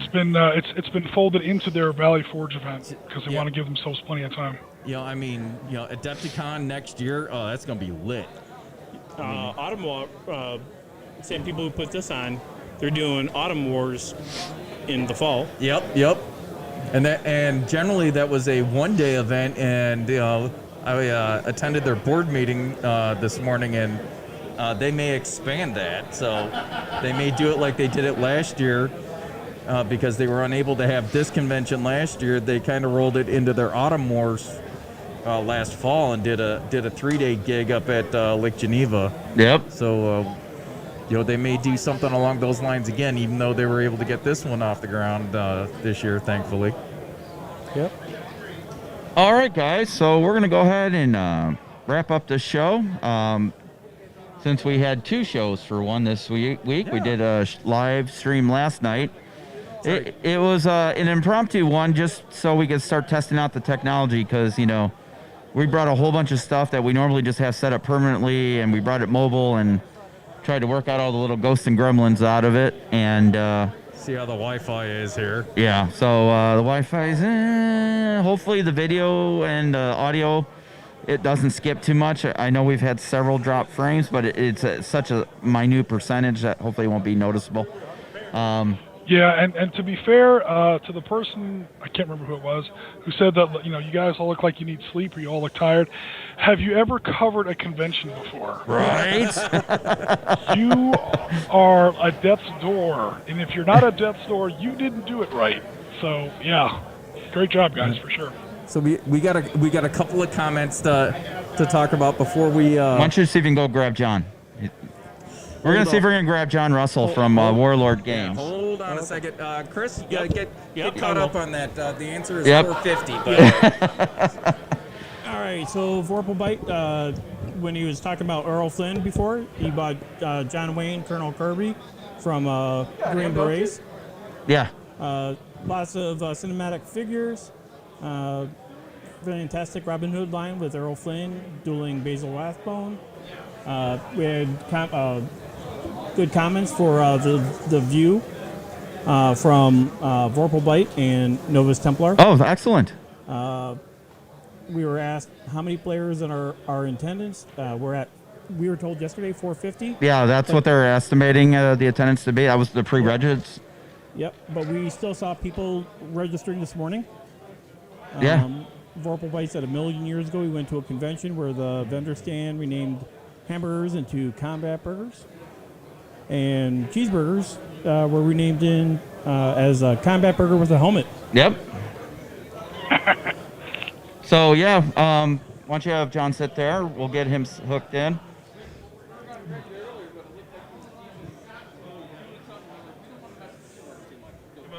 Yeah, hey, how are you? Oh, we have to showcase you, my friend. Go ahead and grab that headset right there. Oh, sure, excellent. And then hold that bad boy close up to you so Test we can one, hear you. Test 1, 2. Yep, we got you. Fuck. Marty, why don't you jump on there? Chris will monitor comments. All right. What's the, is it PG? Is it? It's whatever goes. So yeah, we've we're not You can sit down, Marty. yeah, I was gonna say we're not terribly regulated. Yeah. Excellent. Love it, love it, love it. So, Hey, thank you guys for coming out for this really great. This, I always love coming to Little Wars.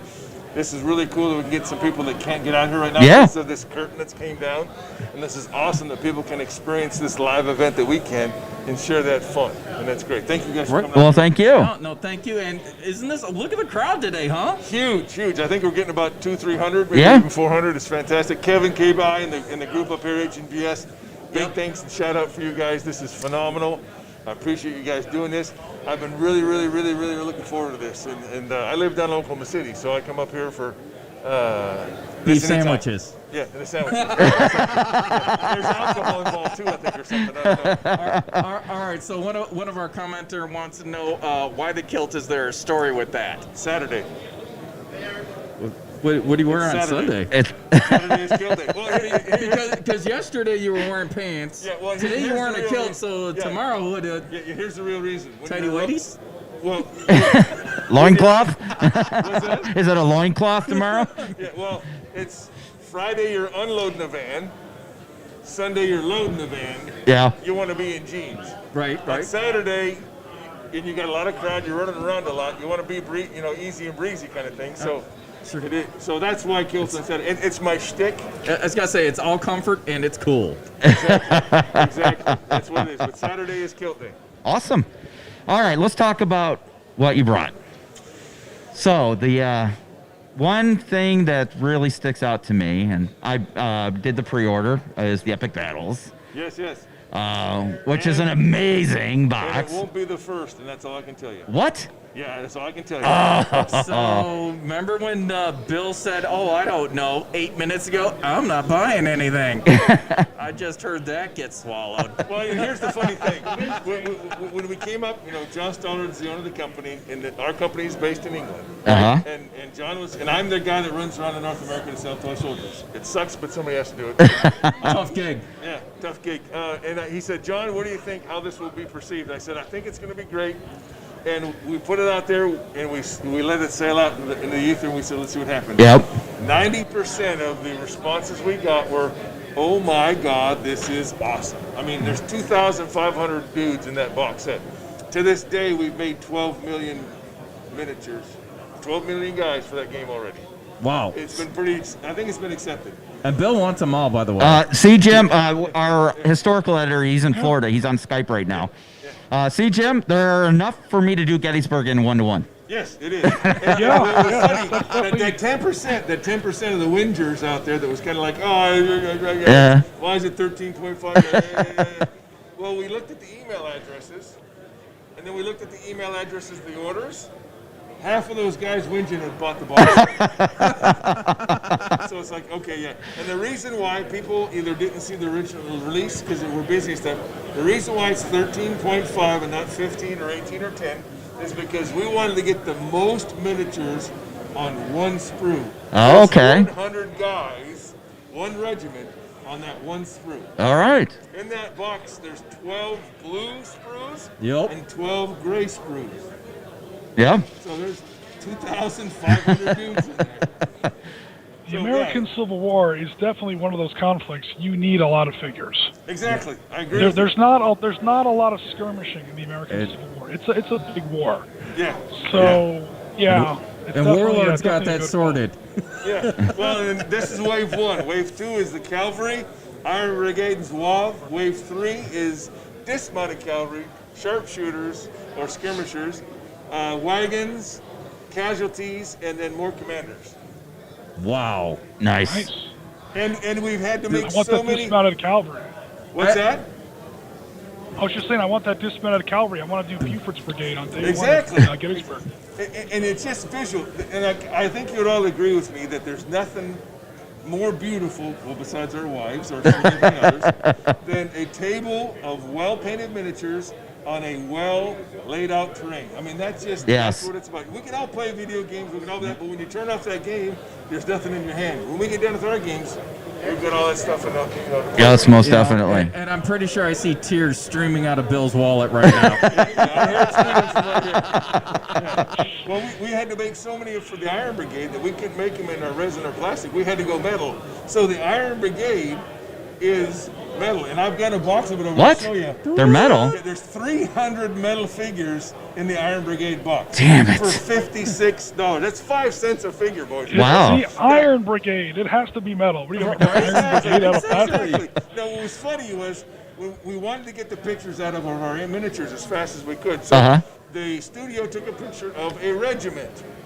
and we sent it out to the ether. This is what they're going to look like. Well, everybody thought that was the box contents. Thought that was the whole kit? So they're like, oh my God, $56 for 100 minutes. That's way overpriced. No, it's 300 figures. So that's Wow. 5 cents a figure. Yeah, when we get done, come over. Yeah, yeah. To pick up the box. I'll pick up the box. Oh, I'm gonna pick up the box. Winds have changed already. That's fantastic. And we weren't sure if that idea of epic armies Uh-huh. would be accepted by the masses, but it has been wholeheartedly embraced. So that's gonna, of course, we're gonna have to do another one. So do you Awesome. think this So, is gonna work out, are we- John? You think it'll be? You think this is a good idea? You think it'll work out? I think so. Push it over the top. I think so. So far, everybody said it's okay, so we'll see. So, are we looking at continuing on with Civil War, or are we looking at it possibly going elsewhere in the world? I can't tell you. Ah! I tried to get him. I tried. I've been known for leaking things, but I can't tell you this time because I'd be tarred and feathered. But I can tell you, you're going to enjoy it. That's awesome. So what I heard was a yes. He just can't tell us which one. Right. That's what I'm going with. Or which period. Yeah. Yeah. Yeah. That's what we're fine with that. Yeah. Yeah. But it's going to be massive. Remember, Awesome. You heard it here first. Wait. It's going to be Epic. See what you did there. All right, so let's change gears a little bit. Bolt action. What's coming new down the pike for bolt action? We've got the next book, the book 3, the Cobra, the Breakout from the Beaches. Uh-huh. It's gonna come out in June, July. Well, we've got a new starter set, Island Assault. You might have Yep, recognized yep, the voice. yep. You know, hey, there you go. And that's our starter set for the Pacific Theater. We'll have Japanese and Marines in there, just like our Band of Brothers starter set, but it's all in the Pacific. Nice. But some people are a bit complaining and whinging about why is there just a half track in there. Well, we gave you 2 vehicles, and besides that, bazooka team should take care of the Chiha anyway. Right. But there's also spider holes, and then we've also got Nice. 4 metal boxes coming out with that: the Japanese support box, the Marine support box, the Marine Raiders box, and then the Japanese airborne box. Ooh. Nice. So Jim probably happy about that. He's a Marine. Oh, good. You know, so the Pacific Theater is, close to his heart as well. Yep. Near and dear. So yeah, I think the Pacific campaigns have been underserved. Agreed. Everybody's done the Normandy thing, and And we're doing more for that because we've teamed up with Dave Baker out there with Trenchworks. okay. He's got some Hobart funnies that he's got right now that we're also selling for him.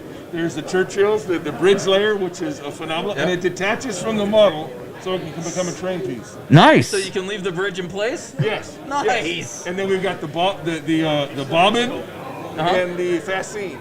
And you're going to start making those pieces maybe for separate so you can take them off the model. Oh, fantastic. Or, magnetize them or do what you want there. So theirs are coming out, and there's some few other things as well. Any crocodiles or any crocodiles? What was the other? AVRE, the Flying Dustman. Yeah, all those, the Hobart funnies that we're making right now with Trenchworks are all the Churchill AVRE. We've got a plastic AVRE crocodile, but all those, the bobbin, the fascine, and the bridge are all the Churchill AVRE. Fantastic. Cool. Fantastic. So, what you got any comments there, Marty? We'll check in real quick. Yeah. So Vorpalvite will start off with. I'm alone in the house. I'm not wearing pants either. You're welcome. Actually, cool. He's impressed by the amount of figures, and he wants the super figures with the Uber terrain, he says. And then, okay, so now here's something maybe you really can address, not just a comment, but he says, sell me a kit so I don't have to collect it, pre-painted. I want to play straight out of the box. And he loves that it's Pacific Theater stuff. Well, if you want to play our epic ACW right out of the box, you can, because 12 of the screws are blue. Yep. Sure. 12 of the screws are gray, so snap them in and go. Yeah. I like the painting aspect of the hobby because that's where I can kind of decompress. Yep. Exactly. Right there with you. Yep. I was going to say, 2 out of the 3 of the members here would agree with you. What's funny is the one guy that doesn't paint is the only guy that brought paints to the event, though. Right. He's trying to get some more tips. I mean, I don't know. I think he's trying to leave the illusion that he does it. Well, and speaking, you want to motivated. Yeah. I would be remiss if I didn't mention that when we do come up to Little Wars, usually the famous, fantastic Waffle family comes to join. Yes. Yeah. James come out. Yep. We give him a space in our booth, and he'd be sitting over there painting like crazy. But because of the world the way it is, now, he just couldn't get there. So big shout out to the Waffles. Thanks for being here. That's right. That's what I think he was thinking. He'd bring his paints and sit with James. Yeah, there you go. Yeah. There you go. Excellent. Novus Templar says, dang it, I'm ordering that Iron Brigade box now. You got me, Warlord. Well, you know what my nickname is, right? My nickname is the Pusher. So. Excellent. I bet you didn't have to push Novus Templar too far. Probably not. He seems very excited about it. Yeah. Okay, outside of bolt action, what else is like the big showstopper outside of Epic and bolt action? We have 35 different systems. Yeah. And our SKU line online is about 19,000 pieces. So we've got a breadth. And there is some people say, well, you can't give love to everybody, and we'll be like that other company that if you reverse our 2 initials. Yeah. And I get it, but we do love and care. We have advocates in our headquarters. It just sometimes takes us a while to get this release schedule going. And we had a good release schedule, but then this curtain came down. Then 2020 happened, Yeah, so we're trying to reset. Sure. And last year we moved into a new facility. Yes, you did. So now all of our manufacturer, distribution, painters, modelers, packers, and headquarters guys are in one building. That's good. So now it's kind of nice. We did really well last year, and we're going to do better this year. The other big thing right now is Mythic America. Mythic America is by our great team partnership with the guys up at Mythic Studios. Yep. They Nelson Martinez had this idea bubbling around his head for 10 years, and he just needed a good engine to hook it on. Sure. And here comes Warlords of Erewhon. We've all got miniatures out there that are gathering dust on the shelf. You know, my name is John. I'm welcome to the lead. Rick Priestley likes Knowles, and he wants to play fantasy, so he said, I'm going to write a rule system that you can take all your miniatures, like all those Chaos Marines, Chaos Knights can now become Knights, or your Bretonians, whatever you want. They can become that. So it's a generic set of rules. It's fantastic, but there's no fluff. So what Nelson and his crew up there at Mythic Studios, and all the grognards, or he calls them silverbacks, got together and they stripped out some things like chariots and gunpowder and made this system with some fluff. And this is the first book of 5 for the next 5 years. Oh, wow. It's a book a year? A book a year. Nice. This first book is called Mythic America, and there's 8 factions going to be with that book. Next book around Christmas or New Year's this year will be Mythic Asia, and then Mythic Europe, and then Mythic Africa, and then Mythic Earth. Each book, 8 factions, and then there's a faction that kind of breaches or bridges. For example, Mythic America will be conquistadors. Okay. And each one has it has a smaller human element, a monster element, and then a monstrous element. And the graphic novel will be out later this summer. The first part of the 3-book trilogy will be out later this summer. Wow. Some negotiations with a movie and or TV series. Yep. Yeah, so it's going to be big. It's Yeah, gonna it be is. mythic. And what's really kind of cool is, I'm not saying anything bad. We've all had dwarves and elves and goblins, but there's about 16 different versions of elf. Yep. All these factions will not be that. They'll be the other myths, because this world is pretty big and there's crazy stuff all around.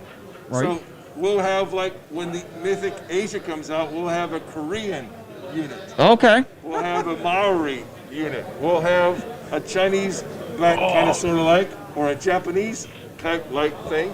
We'll Nice. have the New Centaurans, which are based on the Filipino Malaysian armies. Right. So each of these will go out, and each of these will be compete back and forth. Nice. So, Vorpal says conquistadorks.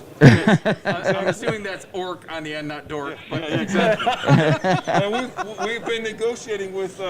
I'm from Oklahoma, and we've been negotiating with the Chickasaw Nation to maybe start doing some of their official blessed by the Chickasaw Nation. oh, that would be awesome. I was just going to ask awesome. on each of these different regions. So they're pulling from the actual legends and mythical, areas, legend creatures of that region. So Yeah, and then some we might modify. Uh-huh. For example, in the Aztec army, there's a beast, a monstrosity called the Ayar.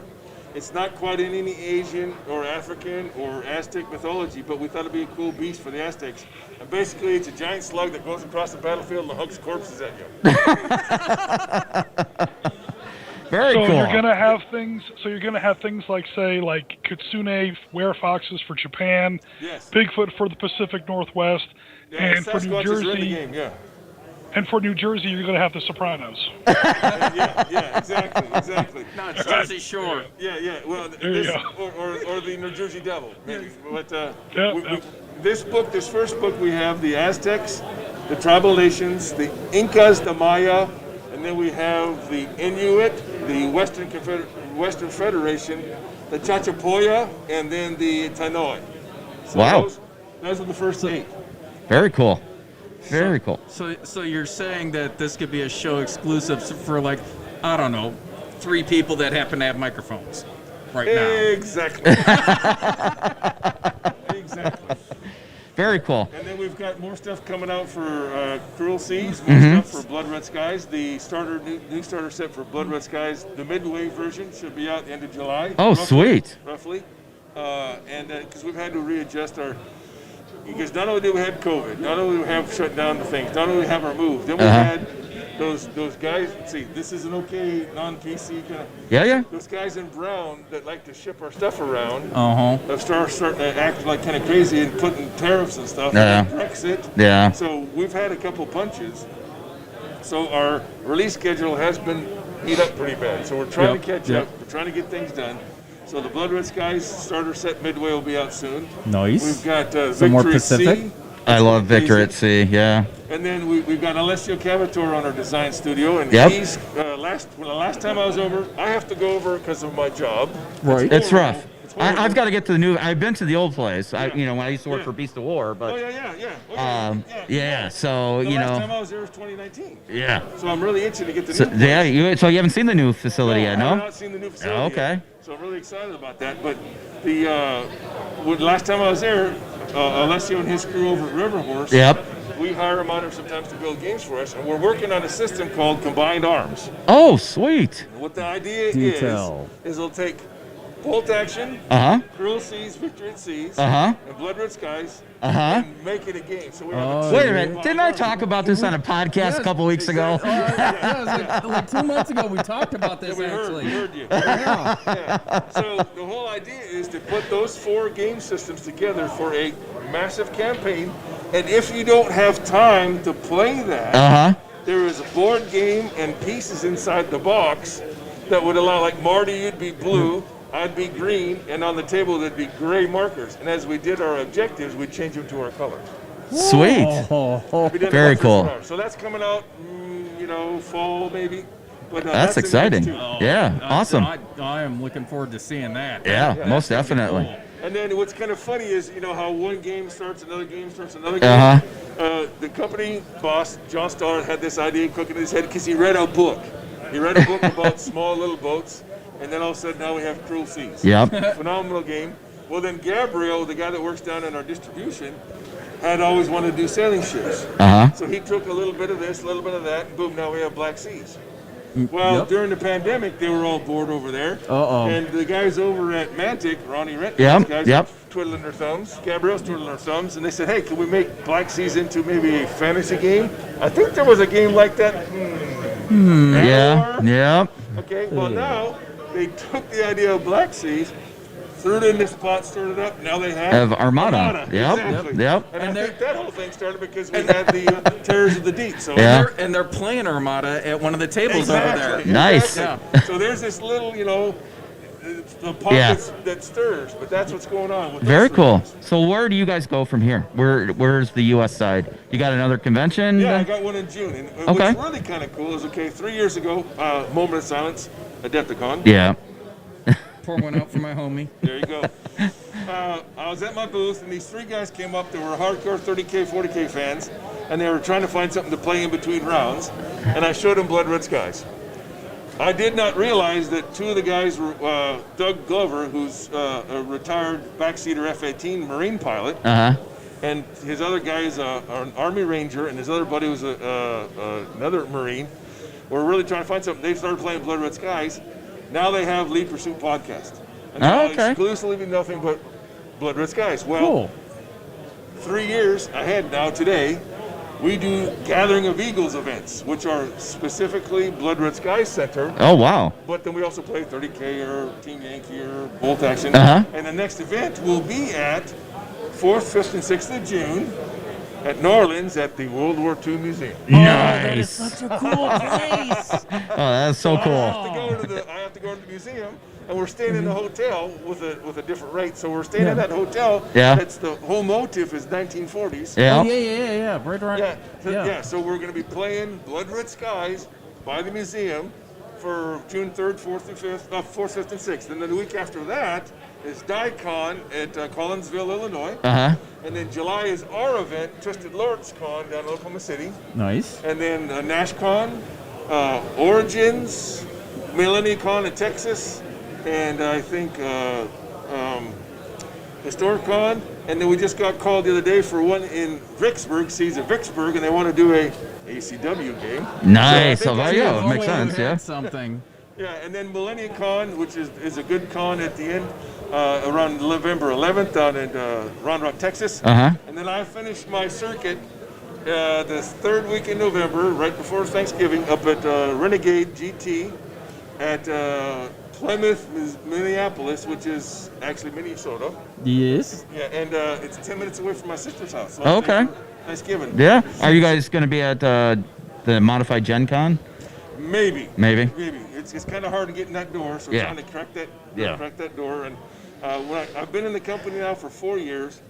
The first 2 years, when everything was going great, I racked up about 135,000 miles and about 36 events a year. Wow. Slacker. I know. Well, I was going to push in 2020. Yeah. That's it. It was going to happen last year. Yeah, I did 15,000 miles and 8 events. So, Yeah, that's the ticket. Yeah, exactly. So we're trying to get back online. It's been 14 months since we did a big event. We did Siege of Augusta in January this year, but it's really been the first time we've gone on the road big time like this, and it's we're knocking some rust off, but we're getting there. It's really great to be here and see folks that we've been able to talk to by Zoom or whatever you use. Yeah. And we get a chance to push stuff around, and it's been great. Yes, most definitely. So, well, thank you very much for your time. Oh, yeah, love it. Yeah, we'll get over and look at that Iron Brigade box. So a couple of comments. Oh, yeah, please. So going back to your Mythic games, Vorpal Bite says you got to throw in a Tyrannosaurus Rex and then you'll have the perfect game. So he wants some dinosaurs in there. Well, if he likes to have his dinosaurs, go to Savage Core. Lusitania is the company that we do deal business with.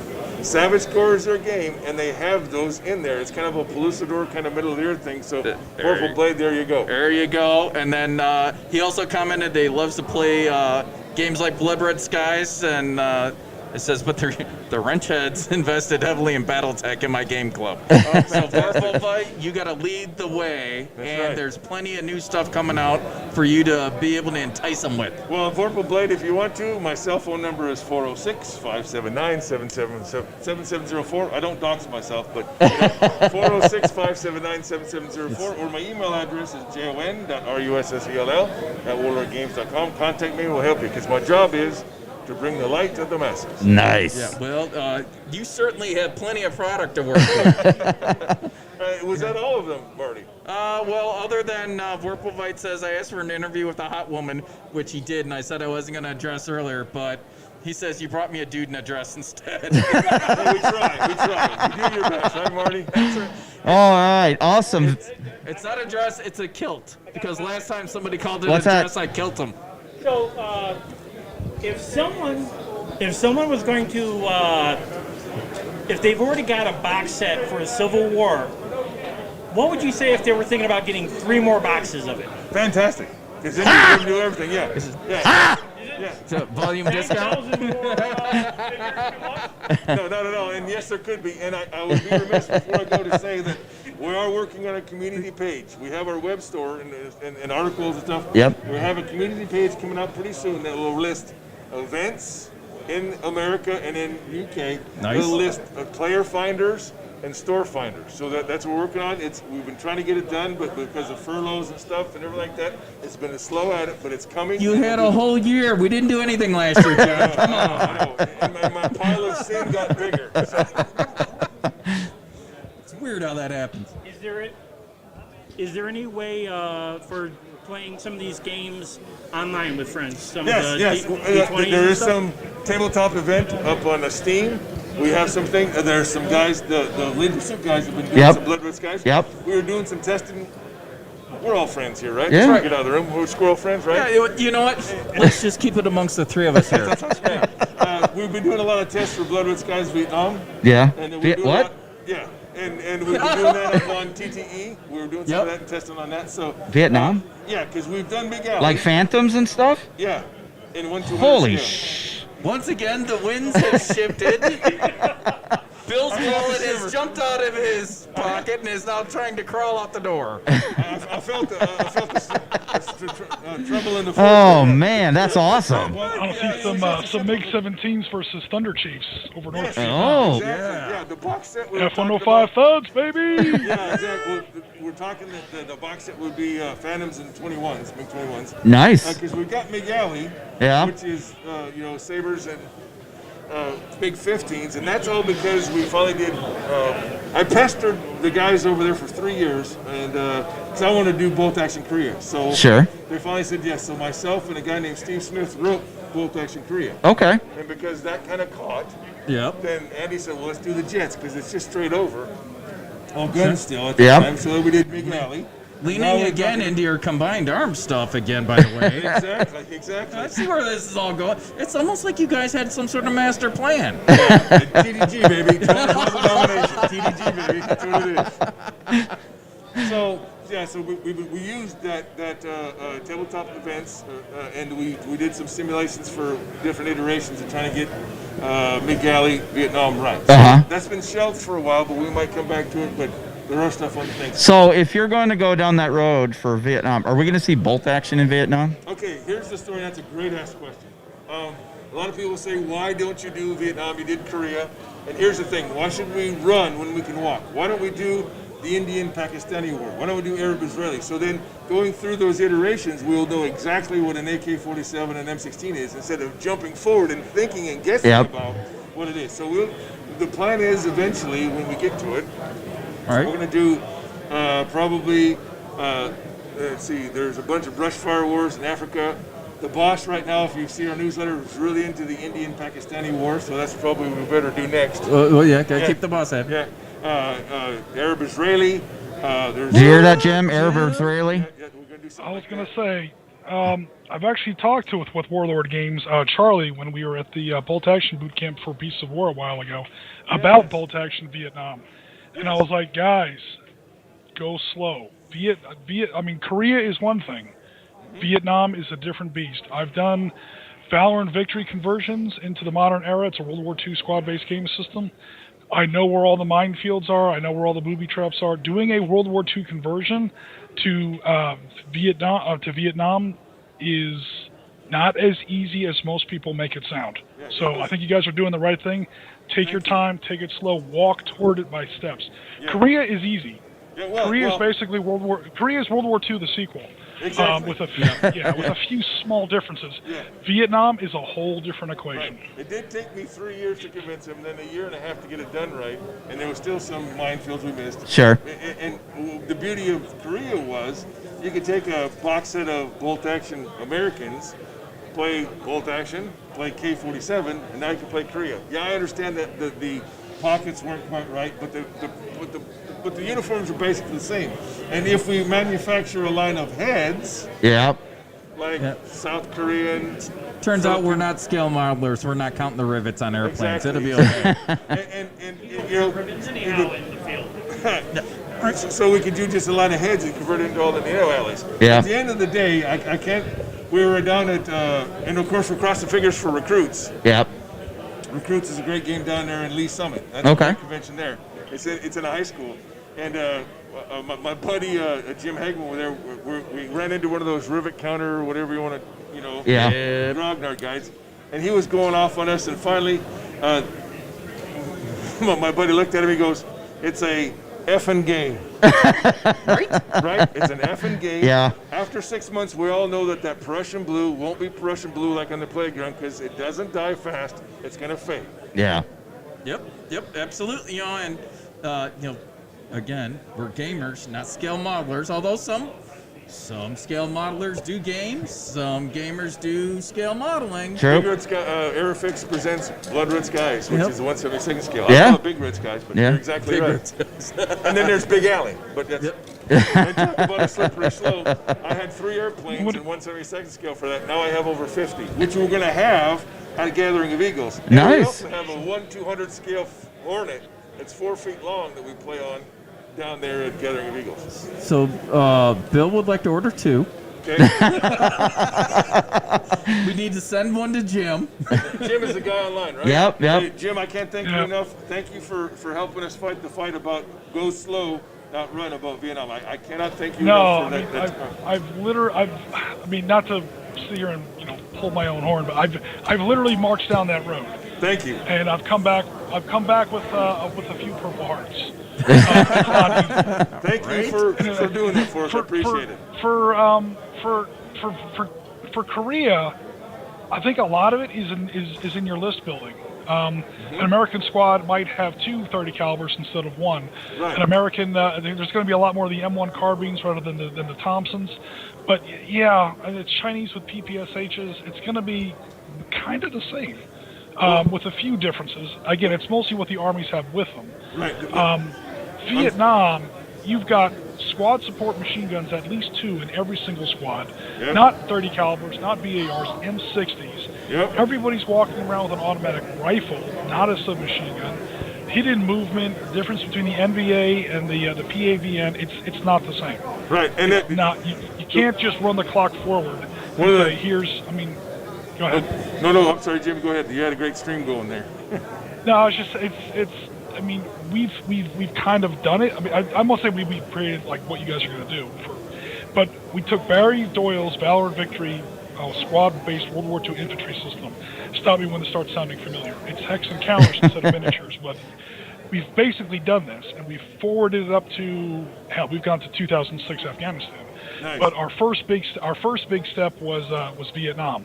Yep. And it was a year of playtesting. This is just a couple of guys. It's a bit. The fundamental math in the game changes. Yeah. Because the big how you used to. No, go ahead, Jim. Please. The math in the game is very different. Yeah. Yeah. What we tried to do, the biggest changes in both action Korea, besides a bunch of nations, was we wanted to put helicopters in there somehow. We had to put jets and napalms in there. Yes. But the one thing I think we're the proudest of, and if you served in the military, we put in there's a unit in there called, for the Americans and for the British, it's called the Seasoned NCO. Yes. And he's that crafty old bastard like in We Were Soldiers, that the guy that was the airborne guy. What he does in bolt action is he's a command sergeant major, and he's a sergeant. But if the lieutenant gets hit, he now becomes a first lieutenant, and he becomes and he's also able to make the troops do things. Sure. For 50 points. So it's kind of a Awesome. lieutenant. So. Awesome. He was always the guy really running the battalion. He just didn't have how doing Exactly, exactly. As all of us being former NCOs, Yeah. we'll tell you that lieutenant was, well, the guy that had to go to the meetings. Yeah. You just sign these and salute, sir. And I hated those meetings. All right, let's catch up on some final comments, and then we're going to go ahead and wrap up the show as we hit the 2-hour mark. All right, so Vorpal, I'm telling you, we need to just get him on the line. It'd be so much easier. He's excited about napalm. He's got some 1 to 200 scale carriers for his World War II Pacific Blood Red Sky battles. You said napalm. He says smells like victory. The crowd pleaser, the BU-82 Daisy Cutter. Yep. Let's see. He's got 1 over 200 B-52 and a Castle Bravo Mushroom Cloud. Nice. Seasoned NCO Sergeant Rock, he said, like the comic book. Can be. Yeah, there you go. Awesome. And that gets us all caught up on All right. comments. Well, John, thank you very much for Anytime, joining guys. us. I love this. We always have a good time. Yeah, appreciate it. And I might have to break my vow I made earlier that I was going to restrain, but we'll see. Yeah, good job, John. I see you got ginger ale. We got a little bit of bullet over there. We can really start making it easy. So if you're looking for me, I'll be with John over at the Warlord booth. All right, guys, so we're going to go ahead and wrap up the show. Thank you for joining us here live from Little Wars in Lombard, Illinois. That's right. For Jim on the other end of the sunny state of Florida. Hey, it's great talking to you, Jim. It's fantastic. Yes. And for Chris, sorry about that, Jim. And for Chris and Marty, this is Bill saying thank you very much for joining us as we get ready to walk on out of here. And I appreciate everything y'all do, and take care. You have been listening to the SITREP podcast. We hope you have enjoyed the show. Make sure you like and subscribe to all of our channels on Facebook, YouTube, Twitter, Twitch, and Discord. Remember to join us every other weekend for a new episode of the podcast, and don't forget our other programming on Wednesdays and Sundays. Thanks for listening.